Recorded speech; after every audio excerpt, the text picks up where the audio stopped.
શહેરના કરચલિયાપરા વિસ્તારમાં જૂની અદાવતને લઈ રાણીકા વિસ્તારમાં રહેતા શખ્સે બે વાહનો સળગાવી દેતા સ્થાનિક વિસ્તારમાં ભયનો માહોલ સર્જાયો હતો।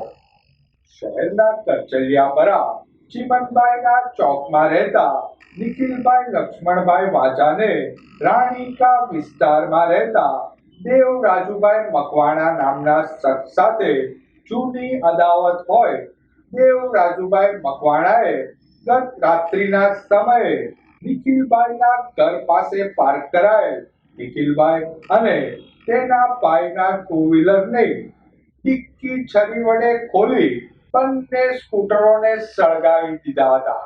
બનાવ અંગે પોલીસે નિખિલભાઈની ફરિયાદના આધારે દેવ રાજુભાઈ મકવાણા નામના શખ્સ સામે ગુનો નોંધી વધુ તપાસ હાથ ધરી હતી। બનાવના પગલે સ્થાનિક વિસ્તારમાં ભયનો માહોલ સર્જાયો હતો। કોર્ટમાં તારીખમાં છે કોને ખબર હતા, બધા હુઈ ગયા હતા। રાતે આવીને તો સીધો બાણા ભસવા મળ્યો ને ગાળું દેવા મળ્યો। મને કે બાણું ખોલ, મેં કીધું ગાળું નહીં ખોલાય।